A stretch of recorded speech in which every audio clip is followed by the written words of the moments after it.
ಪ್ರೀತಿಯ ವಿದ್ಯಾರ್ಥಿಗಳೇ, ತಮ್ಮೆಲ್ಲರಿಗೂ ಶುಭೋದಯ. ಎಂಟನೇ ತರಗತಿಯ ಸಮಾಜ ವಿಜ್ಞಾನ ತರಗತಿಗೆ ತಮ್ಮೆಲ್ಲರನ್ನೂ ಕೂಡ ಸ್ವಾಗತಿಸುತ್ತೇನೆ. ವಿದ್ಯಾರ್ಥಿಗಳೇ, 8ನೇ ತರಗತಿ ಸಮಾಜ ವಿಜ್ಞಾನ ವಿಷಯದ ಇತಿಹಾಸ ವಿಭಾಗದಲ್ಲಿ ಪ್ರಮುಖವಾದಂತಹ ಅಧ್ಯಾಯ ಭೌಗೋಳಿಕ ಲಕ್ಷಣಗಳು ಹಾಗೂ ಚರಿತ್ರೆ ಪೂರ್ವ ಭಾರತ.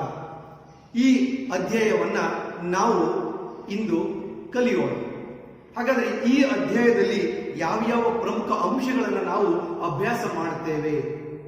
ಮೊದಲು, ಭಾರತ ನಮ್ಮ ದೇಶ, ನಮ್ಮ ಮಾತೃಭೂಮಿ.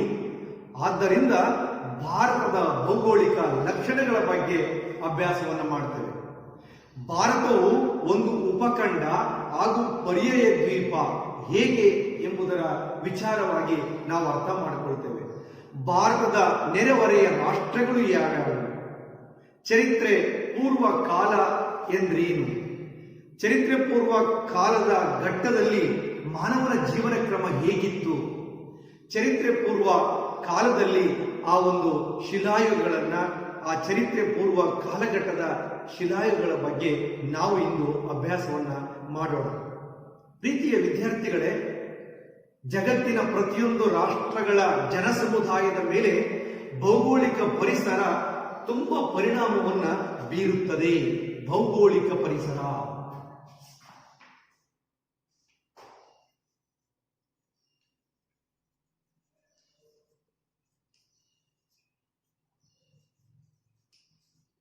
ವಿದ್ಯಾರ್ಥಿಗಳೇ, ಭೌಗೋಳಿಕ ಪರಿಸರ, ಈ ಭೌಗೋಳಿಕ ಪರಿಸರ ಜಗತ್ತಿನ ಪ್ರತಿಯೊಂದು ರಾಷ್ಟ್ರಗಳ ಸಮುದಾಯದ ಮೇಲೆ ಬಹಳ ವಿಶೇಷವಾದಂತಹ ಪರಿಣಾಮವನ್ನು ಬೀರುತ್ತದೆ. ಮಾನವನ ಜೀವನಕ್ಕೂ ಮತ್ತು ಪರಿಸರಕ್ಕೂ ಬಹಳ ನಿಕಟವಾದಂತಹ ಸಂಪರ್ಕ ಇದೆ. ಮಾನವನ ಜೀವನಕ್ಕೂ ಮತ್ತು ಭೌಗೋಳಿಕ ಪರಿಸರಕ್ಕೂ ತುಂಬಾ ನಿಕಟವಾದಂತಹ ಸಂಬಂಧ ಇದೆ. ಹಾಗಾದರೆ ಭೌಗೋಳಿಕ ಪರಿಸರ ತುಂಬಾ ಪ್ರಮುಖವಾದದ್ದು.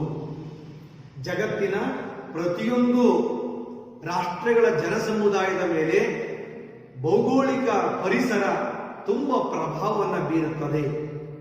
ಮಾನವನ ಜೀವನಕ್ಕೂ ಮತ್ತು ಈ ಭೌಗೋಳಿಕ ಪರಿಸರಕ್ಕೂ ನಿಕಟವಾದಂತಹ ಸಂಪರ್ಕ ಇದೆ. ಹೇಗೆ? ವಿದ್ಯಾರ್ಥಿಗಳೇ, ನಾವೆಲ್ಲರೂ ಕೂಡ ಪರಿಸರದ ಕೂಸು. ಪರಿಸರದಲ್ಲಿ ಜನಿಸಿ ಪರಿಸರದಲ್ಲೇ ಬೆಳೆದು ಈ ಪರಿಸರದಲ್ಲಿ ನಾವು ಮಣ್ಣಾಗುತ್ತೇವೆ. ಪರಿಸರವನ್ನ ಬಿಟ್ಟು ಬದುಕಲಾರ ಮನುಷ್ಯ. ಹೇಗೆ ಮೀನು ನೀರನ್ನ ಬಿಟ್ಟು ಬದುಕಲಾರದೋ ಹಾಗೆ ಮನುಷ್ಯ ಪರಿಸರವನ್ನ, ಭೌಗೋಳಿಕ ಪರಿಸರವನ್ನ ಬಿಟ್ಟು ಬದುಕಲಾರ. ಮಾನವ ಹೇಗೆ ಸಂಘ ಜೀವಿಯೋ ಹಾಗೆ ಮಾನವ ಭೌಗೋಳಿಕ ಪರಿಸರದ ಕೂಸು. ಹಾಗಾದರೆ ನಾವು ಜನಿಸಿರುವಂತಹ ಈ ಭಾರತ ಯಾವ ಖಂಡದಲ್ಲಿ ಬರುತ್ತದೆ? Yes, very good. Bharat Asia ಖಂಡದಲ್ಲಿ ಬರುತ್ತದೆ. ವಿದ್ಯಾರ್ಥಿಗಳೇ, ಭಾರತ ಏಷ್ಯಾ ಖಂಡದಲ್ಲಿದೆ.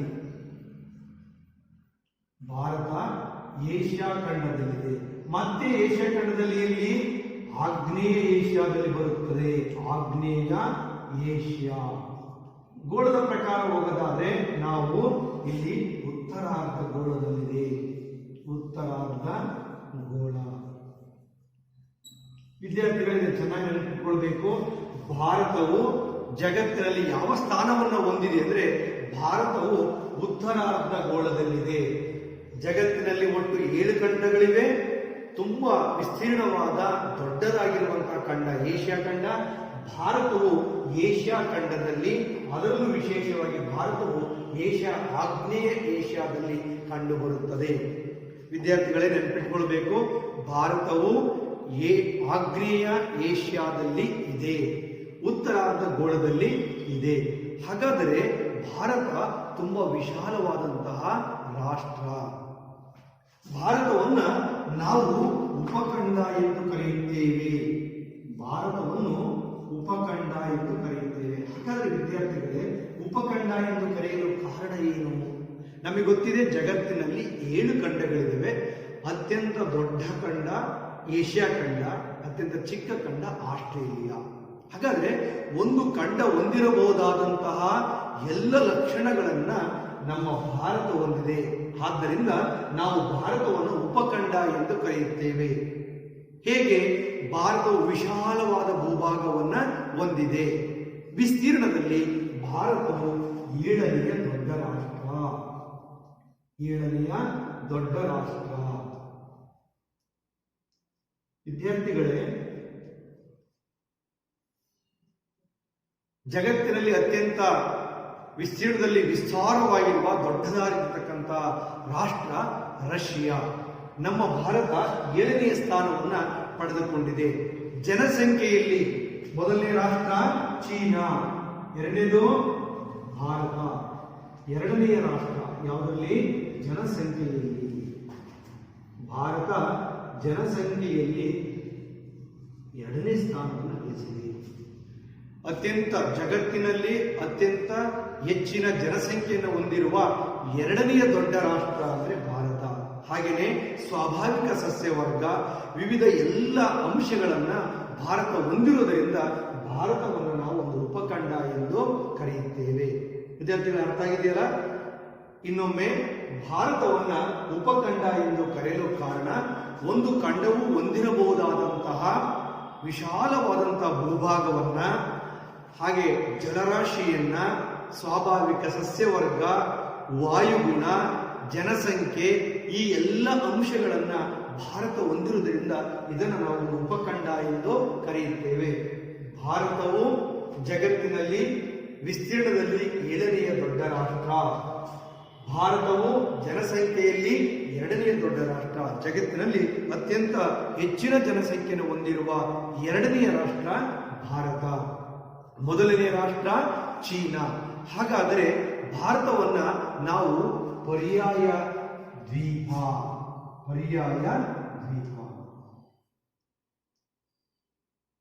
ಹಾಗಾದ್ರೆ ಪರ್ಯಾಯ ದ್ವೀಪ ಅಂದ್ರೆ ಏನು? ಪರ್ಯಾಯ ದ್ವೀಪ, ಭಾರತವನ್ನು ನಾವು ಪರ್ಯಾಯ ದ್ವೀಪ ಎಂದು ಕರೆಯುತ್ತೇವೆ. ಹೀಗೆ ಯಾಕೆ ಈ ರೀತಿ ಕರಿತೀವಿ ವಿದ್ಯಾರ್ಥಿಗಳೇ? ಹೌದು, ಭಾರತವು 3 ಭಾಗಗಳಿಂದ ನೀರಿನಿಂದ ಆವೃತವಾಗಿದೆ. 3 ಕಡೆ ನೀರಿನಿಂದ ಆವೃತವಾಗಿದೆ, 1 ಭಾಗದಲ್ಲಿ ಭೂಭಾಗಿದೆ. ಹೀಗೆ ಸುತ್ತಲೂ ನೀರಿದ್ದು ಮಧ್ಯಭೂಮಿ ಇದ್ದರೆ ಅದನ್ನು ದ್ವೀಪ ಅಂತೀವಿ.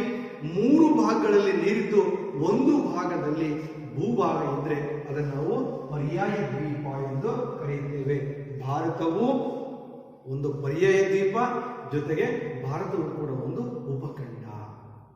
ವಿದ್ಯಾರ್ಥಿಗಳೇ, ಭಾರತವು 15,200 ಕಿಲೋಮೀಟರ್ಗಳಷ್ಟು ಭೂಗಡಿಯನ್ನು ಹೊಂದಿದೆ. ಹಾಗೆಯೇ 6,100 ಕಿಲೋಮೀಟರ್ಗಳಷ್ಟು ಜಲಗಡಿಯನ್ನ ಹೊಂದಿದೆ. ಜೊತೆಗೆ ಆಡಳಿತದ ಅನುಕೂಲಕ್ಕಾಗಿ ನಾವು ನಮ್ಮ ಭಾರತ ದೇಶವನ್ನ ರಾಜ್ಯಗಳು ಮತ್ತು ಕೇಂದ್ರಾಡಳಿತ ಪ್ರದೇಶಗಳನ್ನಾಗಿ ನಾವು ವಿಭಾಗ ಮಾಡಿಕೊಂಡಿದ್ದೇವೆ. ಒಟ್ಟು ಈ 29 ರಾಜ್ಯಗಳು, 8 ಕೇಂದ್ರಾಡಳಿತ ಪ್ರದೇಶಗಳು.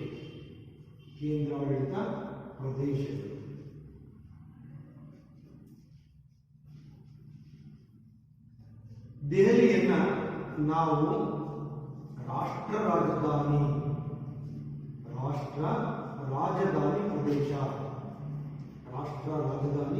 ಪ್ರದೇಶ ಎಂದು ಕರೆಯುತ್ತೇವೆ. ಹಾಗಾದರೆ ಹೀಗೆ ನೋಡಿದ ಹಾಗೆ ನಾವು ಭಾರತದ ಭೂಗಡಿ 15,200 ಕಿಲೋಮೀಟರ್ಗಳು, 6,100 ಕಿಲೋಮೀಟರ್ಗಳಷ್ಟು ಭಾರತ ಜಲಗಡಿಯನ್ನು ಹೊಂದಿದೆ. 29 ರಾಜ್ಯ ಹಾಗೂ 8 ಕೇಂದ್ರಾಡಳಿತ ಪ್ರದೇಶಗಳಿವೆ. ದೆಹಲಿಯನ್ನ ನಾವು ರಾಷ್ಟ್ರ ರಾಜಧಾನಿ ಪ್ರದೇಶ ಎಂದು ಕರೆಯುತ್ತೇವೆ. ಇಂದು 2020 ಮಾರ್ಚ್ ತಿಂಗಳಲ್ಲಿ ನಾವು ಆಡಳಿತಾತ್ಮಕವಾಗಿ ಕೆಲವೊಂದು ಬದಲಾವಣೆಗಳನ್ನು ಮಾಡಿಕೊಂಡಿದ್ದೇವೆ. ಇಂದು 28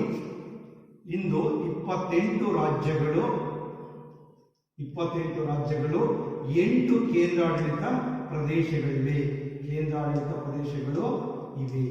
ವಿದ್ಯಾರ್ಥಿಗಳೇ ಗಮನಿಸಬೇಕು. ಪ್ರಸ್ತುತ ಭಾರತದಲ್ಲಿ 28 ರಾಜ್ಯಗಳು 8 ಕೇಂದ್ರಾಡಳಿತ ಪ್ರದೇಶಗಳು ಇವೆ. ಭಾರತವು 7ನೆಯ ದೊಡ್ಡ ರಾಷ್ಟ್ರ.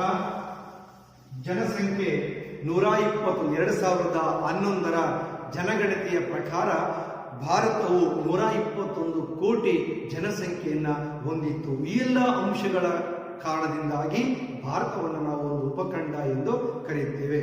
ಅರ್ಥ ಆಗಿದೆಯಲ್ಲ ವಿದ್ಯಾರ್ಥಿಗಳೇ? ಇನ್ನೊಮ್ಮೆ ಭಾರತವನ್ನ ನಾವು ಉಪಖಂಡ ಎಂದು ಕರೆಯುತ್ತೇವೆ. ಭಾರತವನ್ನ ಪರ್ಯಾಯ ದ್ವೀಪ ಎಂದು ಕೂಡ ಕರೆಯುತ್ತೇವೆ. ವಿಶೇಷವಾದಂತಹ ಅಂಶಗಳು ಅಂತಂದ್ರೆ ಭಾರತದ ಭೂಗಡಿ 15,200 ಕಿಲೋಮೀಟರ್ಗಳು. ಭಾರತವು 6,100 ಕಿಲೋಮೀಟರ್ಗಳಷ್ಟು ಜಲಗಡಿಯನ್ನು ಹೊಂದಿದೆ. ದೆಹಲಿಯನ್ನ ರಾಷ್ಟ್ರ ರಾಜಧಾನಿ ಪ್ರದೇಶ ಅಂತೇಳಿ ಕರಿತೇವೆ. ಜೊತೆಗೆ 121 ಕೋಟಿ ಜನಸಂಖ್ಯೆಯನ್ನ ಭಾರತ ಹೊಂದಿದೆ. 2011ರ ಜನಗಣತಿಯ ಪ್ರಕಾರ ಭಾರತವು 7ನೆಯ ದೊಡ್ಡ ರಾಷ್ಟ್ರ. ಭಾರತವು ಜನಸಂಖ್ಯೆಯಲ್ಲಿ 2ನೆಯ ದೊಡ್ಡ ರಾಷ್ಟ್ರ. ಪ್ರಸ್ತುತ ಇಂದು 28 ರಾಜ್ಯಗಳು ಹಾಗೂ 8 ಕೇಂದ್ರಾಡಳಿತ ಪ್ರದೇಶಗಳನ್ನು ಭಾರತ ಹೊಂದಿದೆ. ಹಾಗಾದ್ರೆ ಈಗ ನಾವು ನೆರೆಹೊರೆಯ ರಾಷ್ಟ್ರಗಳು. ಭಾರತ ನೆರೆಹೊರೆಯ ರಾಷ್ಟ್ರಗಳೊಂದಿಗೆ ಉತ್ತಮವಾದಂತಹ ಸಂಬಂಧವನ್ನ ಹೊಂದಿದೆ ವಿದ್ಯಾರ್ಥಿಗಳೇ. ಹಾಗಾದರೆ ಭಾರತದ ನೆರೆಹೊರೆಯ ರಾಷ್ಟ್ರಗಳು ಯಾವ್ಯಾವು? ನಮಗೆ ಗೊತ್ತಿದೆ, ವಾಯುವ್ಯ ಭಾಗದಲ್ಲಿ ನಮಗೆ ಪಾಕಿಸ್ತಾನ ಮತ್ತು ಅಫ್ಘಾನಿಸ್ತಾನ ನೆರೆಹೊರೆಯ ರಾಷ್ಟ್ರಗಳ ಬಗ್ಗೆ ವಿದ್ಯಾರ್ಥಿಗಳೇ ಈಗ ತಿಳಿದುಕೊಳ್ಳೋಣ.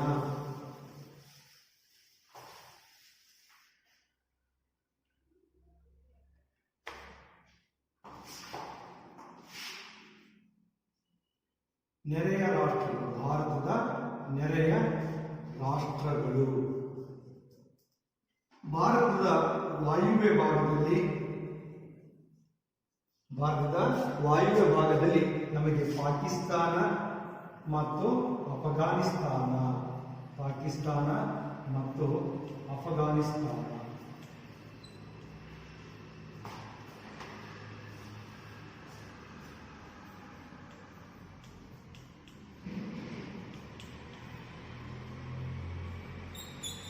ಹಾಗೆಯೇ ಭಾರತದ ಉತ್ತರದಲ್ಲಿ ನಮಗೆ ಚೀನಾ, ನೇಪಾಳ ಮತ್ತು ಭೂತಾನ್ ರಾಷ್ಟ್ರಗಳು ಇವೆ. ಹಾಗೆಯೇ ಪೂರ್ವಕ್ಕೆ ನಾವು ನೋಡೋದಾದರೆ ಪೂರ್ವ ಭಾಗದಲ್ಲಿ ನಮಗೆ ಬಾಂಗ್ಲಾದೇಶ ಮತ್ತು ಮಯನ್ಮಾರ್ ದೇಶಗಳು ಕಂಡುಬರುತ್ತವೆ. ಹಾಗೆ ದಕ್ಷಿಣ ಭಾಗದಲ್ಲಿ ನಮಗೆ ಗೊತ್ತಿರುವ ಹಾಗೆ ಶ್ರೀಲಂಕಾ ಇದೆ.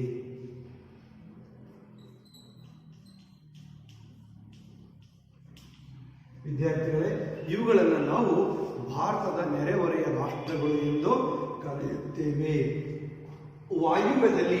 ಭಾರತ ವಾಯುವ್ಯದಲ್ಲಿ ಪಾಕಿಸ್ತಾನ ಮತ್ತು ಅಫ್ಘಾನಿಸ್ತಾನ, ಉತ್ತರದಲ್ಲಿ ಚೀನಾ, ನೇಪಾಳ ಮತ್ತು ಭೂತಾನ್, ಹಾಗೆಯೇ ಪೂರ್ವದಲ್ಲಿ ಬಾಂಗ್ಲಾದೇಶ ಮತ್ತು ಮಯನ್ಮಾರ್ ಮತ್ತು ದಕ್ಷಿಣ ಭಾಗದಲ್ಲಿ ಶ್ರೀಲಂಕಾ ದೇಶಗಳೊಂದಿಗೆ ನೆರೆಹೊರೆಯ ರಾಷ್ಟ್ರಗಳು ಇವೆ. ಸೊ ಭಾರತದ ನೆರೆಹೊರೆಯ ರಾಷ್ಟ್ರಗಳು ಇವೆ.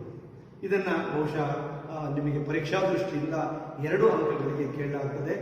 ಭಾರತದ ನೆರೆಹೊರೆಯ ರಾಷ್ಟ್ರಗಳನ್ನು ಹೆಸರಿಸಿ.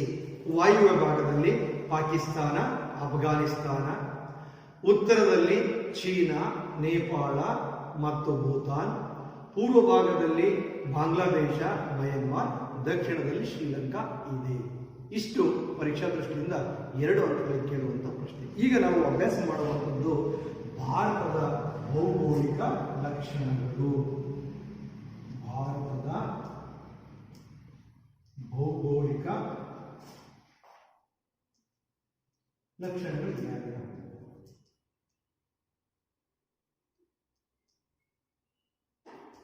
ಪ್ರಮುಖವಾಗಿ ಭಾರತದ ಭೌಗೋಳಿಕ ಲಕ್ಷಣಗಳನ್ನು ನಾವು 4 ಪ್ರಕಾರಗಳಾಗಿ ವಿಂಗಡಿಸುತ್ತೇವೆ. ನೀವು ಈಗಾಗಲೇ ಇಂದಿನ ತರಗತಿಯಲ್ಲೂ ಕೂಡ ಅಭ್ಯಾಸವನ್ನು ಮಾಡಿದ್ದೀರಿ. ಬಹಳ ಸುಲಭವಾದಂತಹ ಇದು ಅಂಶ. ಹಿಮಾಲಯ ಪರ್ವತ ಶ್ರೇಣಿ, ಹಿಮಾಲಯ ಪರ್ವತಗಳು 4 ಭಾಗಗಳಲ್ಲಿ ಹಿಮಾಲಯ ಪರ್ವತಗಳು. ಭಾರತವನ್ನ ಪ್ರಮುಖವಾಗಿ ನಾವು 4 ವಿಭಾಗಗಳನ್ನಾಗಿ ಮಾಡ್ತೇವೆ. ಭಾರತದ ಭೌಗೋಳಿಕ ಲಕ್ಷಣಗಳನ್ನ.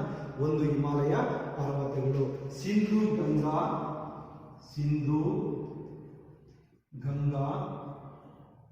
ಬಯಲು ಪ್ರದೇಶ,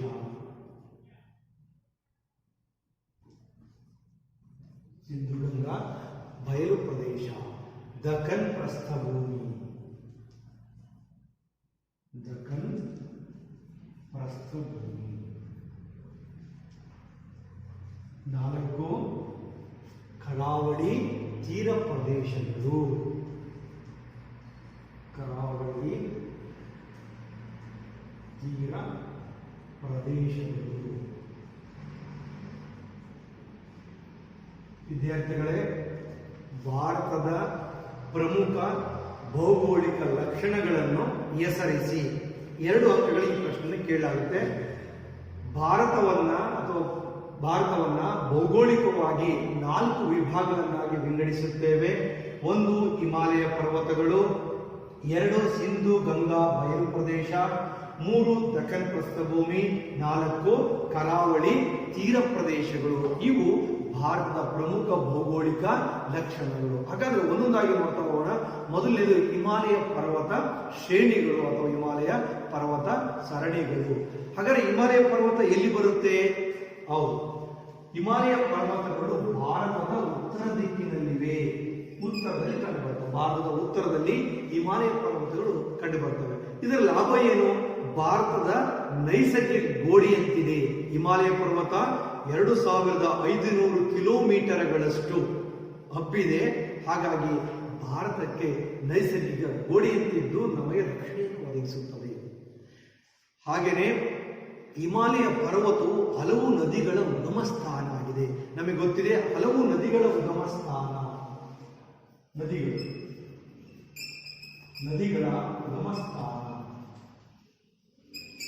ನದಿಗಳ ಉಗಮ ಸ್ಥಾನ ಗೊತ್ತಿರೋ ಹಾಗೆ ನಮಗೆ ಗಂಗಾ ನದಿ, ಯಮುನಾ, ಬ್ರಹ್ಮಪುತ್ರ ನದಿಗಳು ಈ ಒಂದು ಹಿಮಾಲಯ ಪರ್ವತದಲ್ಲಿ ಹರಿದು ಬರುವಂಥದ್ದು, ಹುಟ್ಟಿ ಬರುವಂಥದ್ದನ್ನು ನಾವು ಕಾಣ್ತೇವೆ. ಭಾರತದ ಮೇಲೆ ವಿದೇಶಿಯರ ದಾಳಿ ಬೋಲಾನ್ ಮತ್ತು ಖೈಬರ್, ಈ ಕಣಿವೆಗಳು, ಬೋಲಾನ್ ಮತ್ತು ಖೈಬರ್ ಈ ಕಣಿವೆಗಳ ಮುಖಾಂತರ ನಮ್ಮ ಭಾರತದ ಮೇಲೆ ದಾಳಿಗಳು ನಡೆದಿವೆ. ನೋಡಿ ವಿದ್ಯಾರ್ಥಿಗಳೇ, ಭಾರತದ ಮೇಲೆ ವಿದೇಶಿಯರ ದಾಳಿ ಯಾವ ಒಂದು ಕಣಿವೆಗಳ ಮುಖಾಂತರ ಆಗಿದ್ರೆ ಬೋಲಾನ್ ಮತ್ತು ಖೈಬರ್, ಅಂದ್ರೆ ಭಾರತದ ವಾಯುವ್ಯ ಭಾಗದಲ್ಲಿರ್ತಕ್ಕಂತಹ ಬೋಲಾನ್ ಮತ್ತು ಖೈಬರ್ ಕಣಿವೆಗಳ ಮುಖಾಂತರ ವಿದೇಶಿಯರು ನಮ್ಮ ಮೇಲೆ ದಾಳಿ ಮಾಡಿದ್ದಾರೆ. ಗ್ರೀಕರು, ಪರ್ಷಿಯನ್ನರು, ಹೀಗೆ ಬಹಳಷ್ಟು ವಿದೇಶಿಯರು ನಮ್ಮ ಭಾರತದ ಮೇಲೆ ದಾಳಿಯನ್ನ ನಡೆಸಿದ್ದಾರೆ. ಇದು ಈ ಒಂದು ಹಿಮಾಲಯ ಪರ್ವತಕ್ಕೆ ಸಂಬಂಧಪಟ್ಟಂತ ಪ್ರಮುಖ. ಮತ್ತೊಮ್ಮೆ ನೋಡೋಣ. ಹಿಮಾಲಯ ಪರ್ವತ ಶ್ರೇಣಿ ಭಾರತದ ಪ್ರಮುಖ ಭೌಗೋಳಿಕ ಲಕ್ಷಣ. ಹಿಮಾಲಯ ಪರ್ವತ ಶ್ರೇಣಿ ಭಾರತದ ಉತ್ತರ ದಿಕ್ಕಿನಲ್ಲಿದೆ.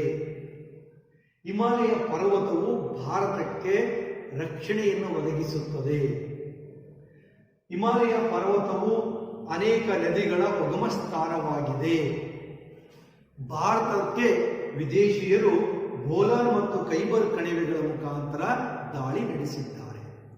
ಇದಿಷ್ಟು ಹಿಮಾಲಯ ಪರ್ವತಕ್ಕೆ ಸಂಬಂಧಪಟ್ಟಂತಹ ಪ್ರಮುಖ ಅಂಶಗಳು. ಈಗ ನಾವು ನೋಡುವಂಥದ್ದು ಸಿಂಧು ಮತ್ತು ಗಂಗಾ. ಸಿಂಧು ಗಂಗಾ ನದಿಯ ಬಯಲು ಪ್ರದೇಶವನ್ನ ನಾವು ನೋಡೋಣ. ಇದನ್ನು ಉತ್ತರದ ಮಹಾ ಮೈದಾನಗಳು ಅಂತಲೂ ಕೂಡ ನಾವು ಕರಿತೇವೆ. ಉತ್ತರದ ಮಹಾ ಮೈದಾನಗಳು. ಎರಡನೆಯ ಪ್ರಮುಖವಾದಂತಹ ಭೌಗೋಳಿಕ ಲಕ್ಷಣಗಳು ಅಂತಂದ್ರೆ ಉತ್ತರ ಈ ಸಿಂಧೂ ಗಂಗಾ ಬಯಲು ಪ್ರದೇಶ, ಇದನ್ನು ನಾವು ಉತ್ತರದ ಮಹಾಮೈದಾನ ಅಂತ ಕರಿತೀವಿ. ಹಾಗಾದರೆ ಈ ಸಿಂಧೂ ಗಂಗಾ ಬಯಲು ಪ್ರದೇಶದ ವೈಶಿಷ್ಟ್ಯತೆ ಏನು ಅಂದ್ರೆ ಇದು ಫಲವತ್ತಾಗಿದೆ.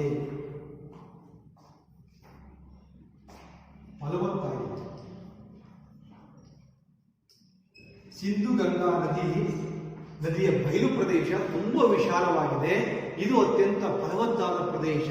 ಏಕೆ ಅಂತಂದ್ರೆ ಹಿಮಾಲಯ ಪರ್ವತದಲ್ಲಿ ಹುಟ್ಟಿ ಹರಿದು ಬರುವಂತಹ ಈ ನದಿಗಳು ಮೆಕ್ಕಲು ಮಣ್ಣನ್ನು ತಂದು ಹರಡುವುದರಿಂದ ಇದು ಅತ್ಯಂತ ಫಲವತ್ತಾಗಿದೆ.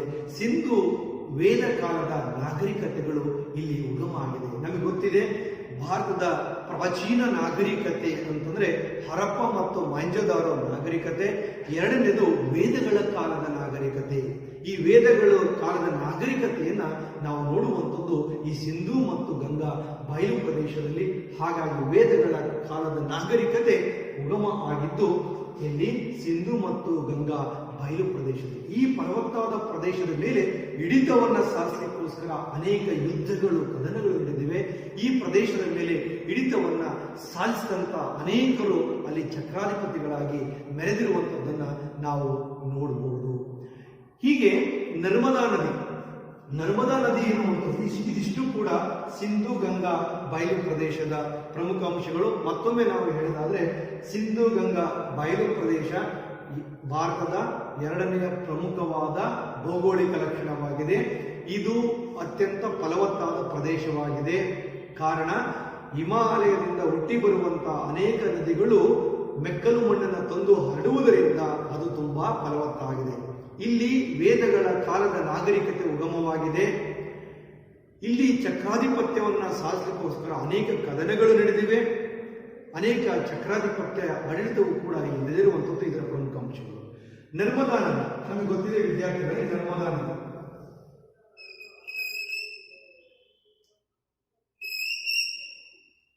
ಇಲ್ಲಿ ಈ ನರ್ಮದಾ ನದಿ ಎನ್ನುವಂಥದ್ದು ಭಾರತವನ್ನ ಇದು ಉತ್ತರ ಭಾರತ ಮತ್ತು ದಕ್ಷಿಣ ಭಾರತ ಎಂದು ಎರಡು ಭಾಗಗಳನ್ನಾಗಿ ಮಾಡುತ್ತೆ. ಹಾಗಾದ್ರೆ ಈ ನರ್ಮದಾ ನದಿ ಎನ್ನುವಂಥದ್ದು ಈ ಒಂದು ಮೂರನೇ ದಕ್ಕನ್ ಪ್ರಸ್ಥಭೂಮಿ, ಈ ದಕ್ಕನ್ ಪ್ರಸ್ಥಭೂಮಿಯಲ್ಲಿ ಮಾಲ್ವಾ ಪ್ರಸ್ಥಭೂಮಿ ಮತ್ತು ಆ ದಕ್ಕನ್ ಪ್ರಸ್ಥಭೂಮಿ ಅಂತೇಳಿ ಇದು ಭಾರತವನ್ನು ವಿಭಾಗ ಮಾಡುತ್ತೆ. ಮೂರನೆಯ ಭೌಗೋಳಿಕ ಲಕ್ಷಣ ದಕ್ಕನ್ ಪ್ರಸ್ಥಭೂಮಿ. ಅದಕ್ಕೆ ನಾವು ತಿಳ್ಕೊಳ್ಬೇಕಾದ ಅಂಶ, ನರ್ಮದಾ ನದಿಯು ಉತ್ತರ ಭಾರತ ಮತ್ತು ದಕ್ಷಿಣ ಭಾರತ ಎಂದು ಪ್ರತ್ಯೇಕಿಸುತ್ತದೆ. ನರ್ಮದಾ ನದಿಯು ಪರ್ಯಾಯ ಪ್ರಸ್ಥಭೂಮಿಯನ್ನು ಭಾರತ ಪರ್ಯಾಯ ಪ್ರಸ್ಥಭೂಮಿಯನ್ನು ಮಾಳ್ವಾ ಪ್ರಸ್ಥಭೂಮಿ ಮತ್ತು ದಕ್ಕನ್ ಪ್ರಸ್ಥಭೂಮಿ. ಸೊ ಇದು ದಕ್ಕನ್ ಪ್ರಸ್ಥಭೂಮಿ, ಇದು ಮಾಳ್ವಾ ಪ್ರಸ್ಥಭೂಮಿ. ಇನ್ನೊಮ್ಮೆ ನರ್ಮದಾ ನದಿಯು ಮಾಳ್ವಾ ಪ್ರಸ್ಥಭೂಮಿ ಮತ್ತು ದಕ್ಕನ್ ಪ್ರಸ್ಥಭೂಮಿಗಳಾಗಿ ವಿಭಾಗವನ್ನ ಮಾಡುತ್ತದೆ. ಹಾಗಾದ್ರೆ ಈ ದಕ್ಕನ್ ಪ್ರಸ್ಥಭೂಮಿಯ ಬಗ್ಗೆ ನಾವು ತಿಳ್ಕೊಳ್ಳೋಣ. ದಕ್ಕನ್ ಪ್ರಸ್ಥಭೂಮಿಯನ್ನ ನಾವು ಈ ಒಂದು ಪ್ರಾಚೀನ ಭಾರತದ ಸನ್ನಿವೇಶದಲ್ಲಿಯೂ ಕೂಡ ನಾವು ನೋಡ್ತೇವೆ. ಈ ದಕ್ಕನ್ ಪ್ರಸ್ಥಭೂಮಿಯನ್ನು ಮೌರ್ಯರು ಮತ್ತು ಗುಪ್ತರು ಆಳ್ವಿಕೆ ಮಾಡಿರುವಂಥದ್ದನ್ನು ನಾವು ಕಾಣಬಹುದು.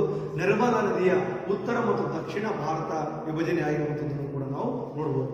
ದಕ್ಕನ್ ಪ್ರಸ್ಥಭೂಮಿ ನರ್ಮದಾ ನದಿಯ ದಕ್ಷಿಣ ಭಾಗಕ್ಕೆ ಇರುವಂತದ್ದನ್ನ ದಕ್ಕನ್ ಪ್ರಸ್ಥಭೂಮಿ ಎಂದು ಕರೆಯುತ್ತೇವೆ. ದಕ್ಕನ್ ಪ್ರಸ್ಥಭೂಮಿಯನ್ನ ಪ್ರಾಚೀನ ಭಾರತದಲ್ಲಿ ಮೌರ್ಯರು ಮತ್ತು ಗುಪ್ತರು ಆಳ್ವಿಕೆಯನ್ನ ನಡೆಸಿದ್ದಾರೆ. ನರ್ಮದಾ ನದಿಯು ಭಾರತವನ್ನ ಉತ್ತರ ಭಾರತ ಮತ್ತು ದಕ್ಷಿಣ ಭಾರತ ಎಂದು ಪ್ರತ್ಯೇಕ ಮಾಡುತ್ತದೆ. ಇದಿಷ್ಟು ಕೂಡ ದಕ್ಕನ್ ಪ್ರಸ್ಥಭೂಮಿಗೆ ಸಂಬಂಧಪಟ್ಟಂತಹ ಪ್ರಮುಖ ಅಂಶಗಳು. ನಾಲ್ಕನೇದು ಕರಾವಳಿ ತೀರ ಪ್ರದೇಶಗಳು. ಭಾರತದ ಒಂದು ಕೊನೆಯ ಭೌಗೋಳಿಕ ಲಕ್ಷಣ ಕರಾವಳಿ ತೀರ ಪ್ರದೇಶಗಳು. ಹಾಗಲೇ ನಾವು ಹೇಳಿದ ಹಾಗೆ ಭಾರತ 6,100 ಕಿಲೋಮೀಟರ್ಗಳಷ್ಟು ಕರಾವಳಿ ಪ್ರದೇಶವನ್ನ ಒಳಗೊಂಡಿದೆ.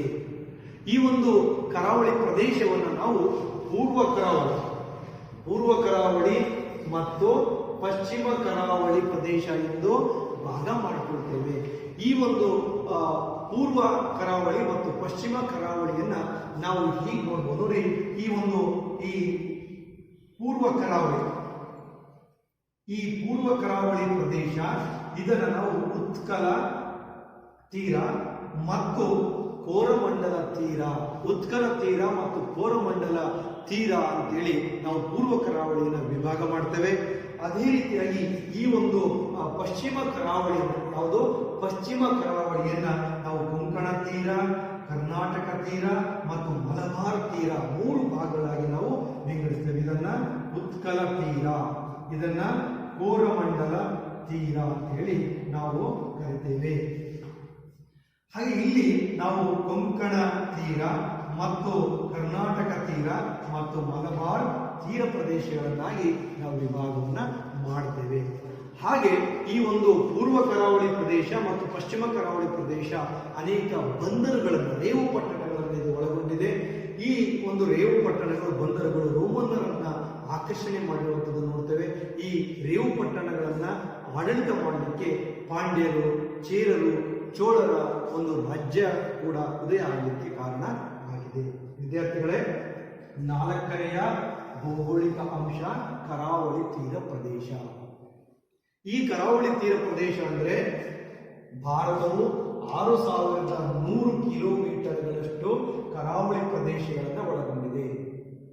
ಭಾರತದ ಕರಾವಳಿಯನ್ನ ಪೂರ್ವ ಕರಾವಳಿ ಮತ್ತು ಪಶ್ಚಿಮ ಕರಾವಳಿ ಎಂದು ವಿಭಾಗಿಸುತ್ತೇವೆ. ಪೂರ್ವ ಕರಾವಳಿಯನ್ನ ಉತ್ಕಲ ತೀರ ಮತ್ತು ಕೋರಮಂಡಲ ತೀರ ಎಂದು ವಿಭಾಗಿಸುತ್ತೇವೆ. ಪಶ್ಚಿಮ ಕರಾವಳಿಯನ್ನ ಕೊಂಕಣ ತೀರ, ಕರ್ನಾಟಕ ತೀರ ಮತ್ತು ಮಲಬಾರ್ ತೀರ ಎಂದು ಕರೆಯುತ್ತೇವೆ. ಪೂರ್ವ ಕರಾವಳಿ ಮತ್ತು ಪಶ್ಚಿಮ ಕರಾವಳಿ ಪ್ರದೇಶಗಳಲ್ಲಿ ಅನೇಕ ರೇವು ಪಟ್ಟಣಗಳು ಅಥವಾ ಬಂದರು ಪ್ರದೇಶಗಳನ್ನು ಕಾಣುತ್ತೇವೆ.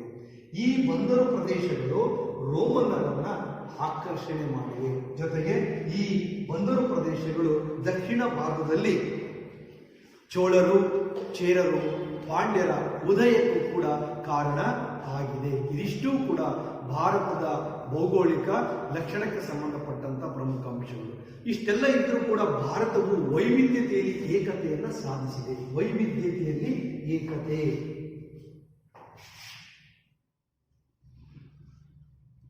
ವೈವಿಧ್ಯತೆಯಲ್ಲಿ ಏಕತೆ. ವಿದ್ಯಾರ್ಥಿಗಳೇ, ಈ ರಾಷ್ಟ್ರೀಯ ಐಕ್ಯತೆಗೆ ಸಂಬಂಧಪಟ್ಟಂತೆ ನಾವು ಹೇಳೋದಾದ್ರೆ ಭಾರತ ತುಂಬಾ ವೈವಿಧ್ಯಮಯವಾದಂತಹ ದೇಶ. ಭಾರತ ದೇಶದಲ್ಲಿ ಹಲವು ಧರ್ಮಗಳಿವೆ, ಹಲವು ಭಾಷೆಗಳನ್ನು ಮಾತನಾಡುವಂತಹ ಜನರಿದ್ದಾರೆ, ಹಲವು ರಾಜ್ಯಗಳಿವೆ, ಕೇಂದ್ರಾಡಳಿತ ಪ್ರದೇಶಗಳಿವೆ, ಹಲವು ಸಂಸ್ಕೃತಿಯ ಜನರಿದ್ದಾರೆ, ಹಲವು ವೇಷಭೂಷಣಗಳನ್ನು ನೋಡುವಂತಹ ಜನರಿದ್ದಾರೆ. ಆಹಾರ ಪದ್ಧತಿ ಒಂದು ಭಾಗಕ್ಕೂ ಮತ್ತೊಂದು ಭಾಗಕ್ಕೂ ವ್ಯತ್ಯಾಸವಿದೆ. ವಾಯುಗುಣದಲ್ಲಿ ವ್ಯತ್ಯಾಸಗಳನ್ನು ಕಾಣ್ತೇವೆ. ಹೀಗೆ ಭಾರತ ಬಹುಸಂಸ್ಕೃತಿಯ ನಾಡಾಗಿದೆ. ಹೀಗಿದ್ರೂ ಕೂಡ ಭಾರತದ ಜೀವಾಳ ಏಕತೆ. ಆದ್ದರಿಂದ ವೈವಿಧ್ಯತೆಯಲ್ಲಿ ಏಕತೆ. ಬೇರೆ ಬೇರೆ ಧರ್ಮದವರಿದ್ದೇವೆ, ಬೇರೆ ಬೇರೆ ಭಾಷೆಯನ್ನು ಮಾತನಾಡೋರು ಇದ್ರೂ ಕೂಡ ನಾವು ವೈವಿಧ್ಯತೆಯಲ್ಲಿ ಏಕತೆಯನ್ನು ಸಾಧಿಸಿದ್ದೇವೆ. ಹಾಗಾಗಿ ಭಾರತ ಏಕತೆ ಎನ್ನುವಂಥದ್ದು ಭಾರತದ ಜೀವಾಳ. ಬಹಳಷ್ಟು ನಾವು ದೇಶಗಳಿಗೆ ಹೋಲಿಕೆ ಮಾಡೋದಾದ್ರೆ ಭಾರತ ವೈವಿಧ್ಯತೆಯಲ್ಲಿ ಏಕತೆಯನ್ನು ಸಾಧಿಸಿರುವಂತಹ ಬಹುದೊಡ್ಡ ರಾಷ್ಟ್ರ. ಸೊ ಇದಕ್ಕೆ ಸಂಬಂಧಪಟ್ಟಂತಹ ಅಂಶಗಳು ವಿದ್ಯಾರ್ಥಿಗಳ ಇಷ್ಟು ಭೌಗೋಳಿಕ ಲಕ್ಷಣಗಳ ಬಗ್ಗೆ ನಾವು ತಿಳಿದುಕೊಂಡಂತಾಗಿದೆ. ಈಗ ನಾವು ನೋಡುವಂತಹ ಅಂಶ ಚರಿತ್ರೆ ಪೂರ್ವ ಭಾರತ ಅಥವಾ ಪ್ರಾಗೈತಿಹಾಸಿಕ ಕಾಲ ಅಂತೇಳಿ ನಾವು ಈಗ ಅಭ್ಯಾಸವನ್ನ ಮಾಡೋಣ. ಅರ್ಥ ಆಗಿದೆ ವಿದ್ಯಾರ್ಥಿಗಳೇ? ಸೊ ಇದಿಷ್ಟನ್ನು ನಾವು ಭಾರತದ ಭೌಗೋಳಿಕ ಬರ್ಕಟ್ಟಲ್ಲ ಬರೆದಿರಲ್ಲ, ಆಯ್ತು. ಈಗ ನಾವು ಚರಿತ್ರೆ ಪೂರ್ವ ಭಾರತ ಎನ್ನುವಂತಹ ಅಂಶವನ್ನ ನಾವೀಗ ತಿಳಿದುಕೊಳ್ಳೋಣ.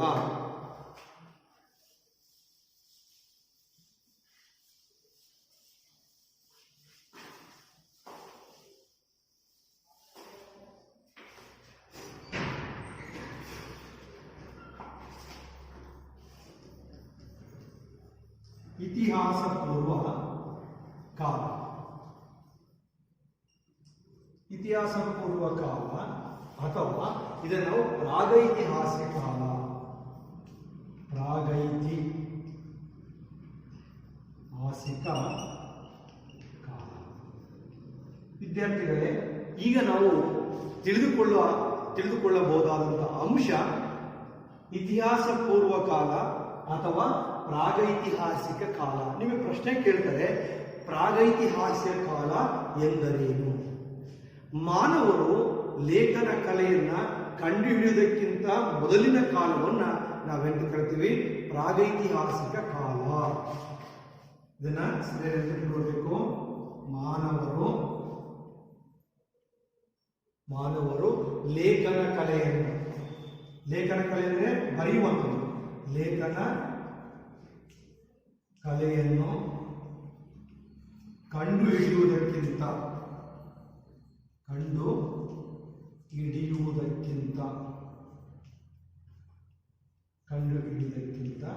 ಮುಂಚಿನ ಕಾಲ, ಕಂಡುಹಿಡಿಯುವುದಕ್ಕಿಂತ ಮೊದಲಿನ ಕಾಲವನ್ನು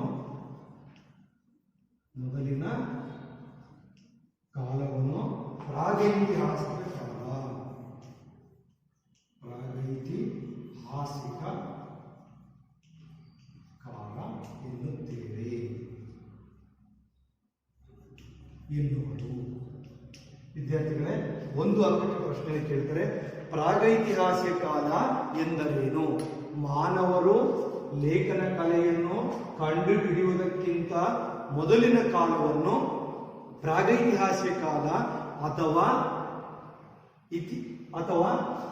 ಇತಿಹಾಸ ಪೂರ್ವ ಕಾಲ ಎಂದು ಕರೆಯುತ್ತೇವೆ. ಹಾಗಾದರೆ ಲೇಖನ ಕಲೆ ಗೊತ್ತಿಲ್ಲದಂತಹ ಸಂದರ್ಭದಲ್ಲಿ ಹೇಗೆ ಅವರು ಜೀವನ ಮಾಡ್ತಾ ಇದ್ರು ಅಂದ್ರೆ ನೋಡಿ, ಇದರ ಲಕ್ಷಣಗಳೇನು ಅಂದ್ರೆ ಭಾಷೆಯ ಬೆಳವಣಿಗೆನೂ ಆಗಿನ ಕಾಲದಲ್ಲಿ ಆಗಿರಲಿಲ್ಲ, ಯಾವುದೇ ಲಿಪಿಯ ಬಳಕೆನೂ ಕೂಡ ಇಲ್ಲ. ಅಂತಹ ಕಾಲವನ್ನ ನಾವೇನಂತೀವಿ?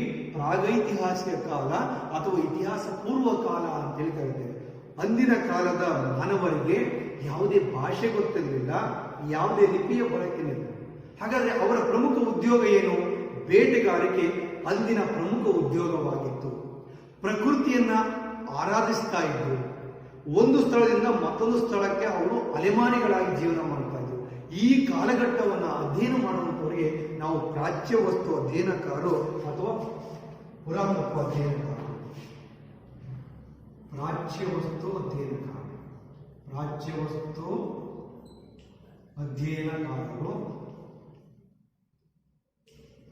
ಅಥವಾ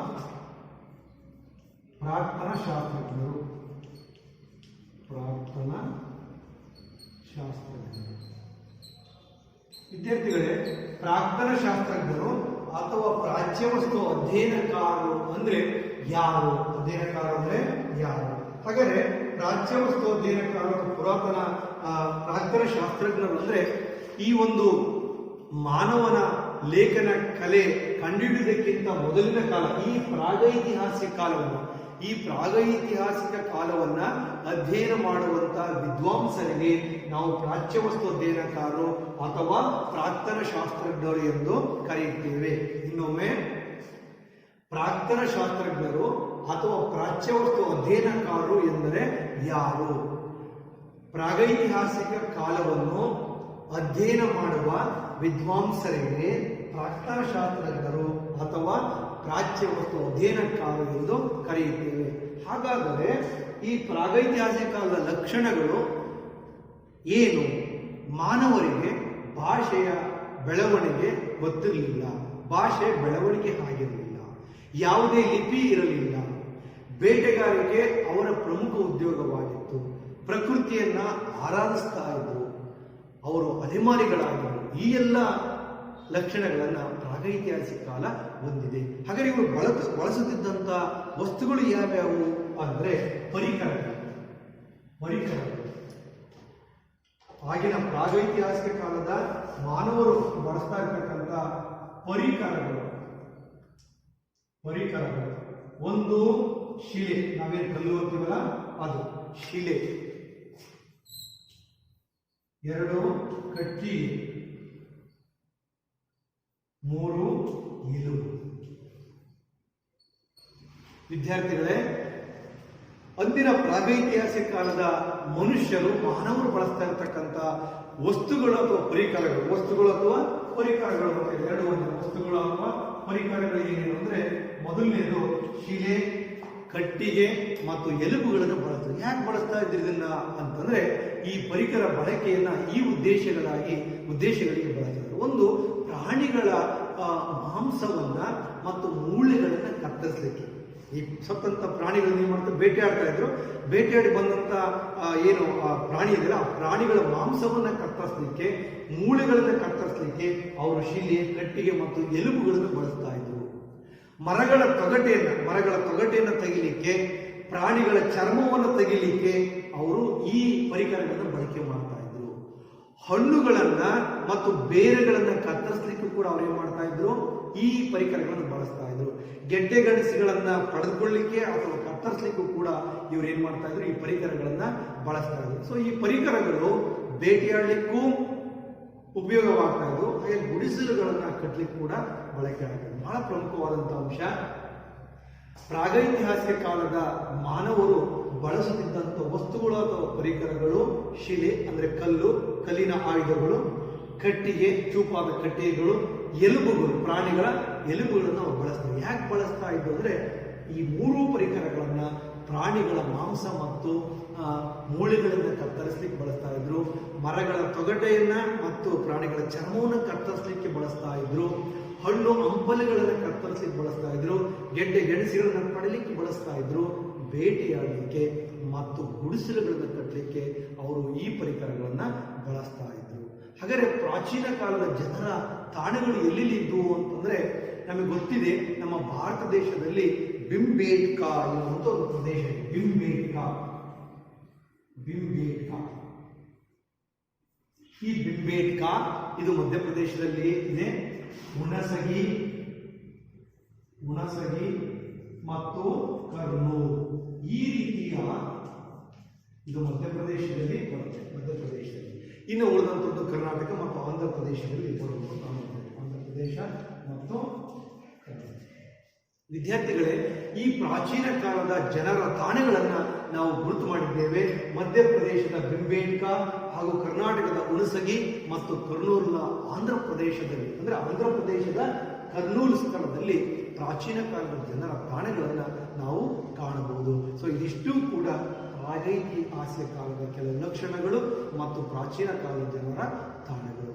ವಿದ್ಯಾರ್ಥಿಗಳೇ, ಈ ಒಂದು ಭೌಗೋಳಿಕ ಲಕ್ಷಣಗಳು ಹಾಗೂ ಚರಿತ್ರೆ ಪೂರ್ವ ಭಾರತದ ಇಂದಿನ ಅವಧಿಯ ಎಲ್ಲ ಅಂಶಗಳು ಅರ್ಥ ಆಗಿವೆ ಅಂತೇಳಿ ನಾನು ಭಾವಿಸಿಕೊಳ್ತೇನೆ.